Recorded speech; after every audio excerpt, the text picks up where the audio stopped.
Good afternoon, everybody. Shabbat Shalom. Welcome to 2 Minutes of Torah, which on Fridays doubles as thought for Shabbat.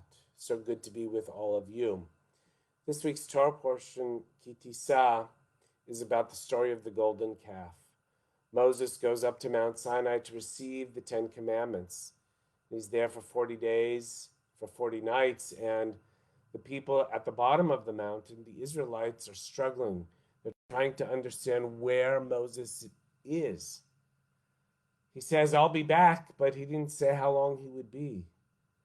And so, in the meanwhile, wanting so much to have faith and to believe, they build this golden calf, this molten image to God. And of course, the first and second commandments of the 10 Commandments are, I am the Lord your God. The second is, don't make an image of me. That's exactly what the people do. And it becomes a stress moment for the people, for God, and for Moses. But as I was thinking about this Torah portion this week, the word truth kept on coming back to me. What is it that we believe to be true? Faith, of course, is believing in something for which you have no proof. But it doesn't necessarily make it any less true for the person. I wonder for those Israelites who were building the golden calf, whether they believed that golden calf was their God, that in fact that was true. If we think about our own lives, the events we experience are the events, but the way we understand them might be different for each person who experienced them. In other words, bringing a different truth to that same set of facts. And so as we write the narratives of our lives, I think it's very important for us to try and understand the actual facts before we build a narrative around them. For our emotional lives, for our spiritual lives, for our family lives, for our work lives, for our national lives, and for our world life united in trying to surround ourselves around facts. But our own human experience is the lens through which we create our truth. And that can cause a lot of problems. But it can also cause a lot of beauty. When you take a same set of facts and you understand one person's truth of it and another person's truth of it, or their narrative, then have an open heart to see if we can understand where it is that they're coming from.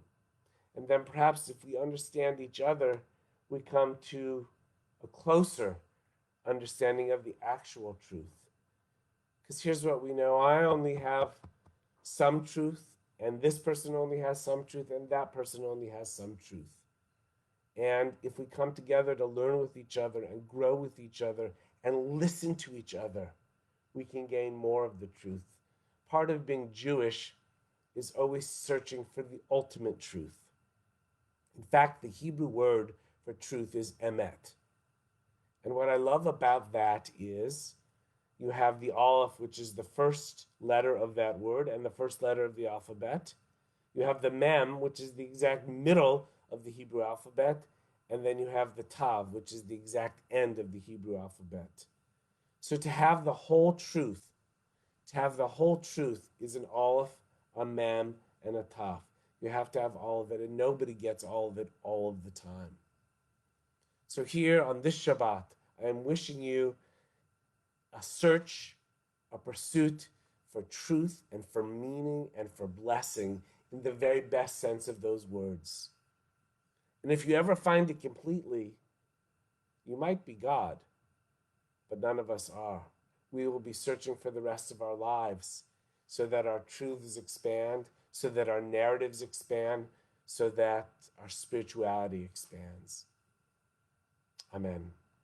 Friends, join us tonight at 6:30 for family Shabbat services. It's not just for people with young kids, it's for everyone. I think you'll really enjoy it. And then at 7:30, we will be repeating what we did at the gala.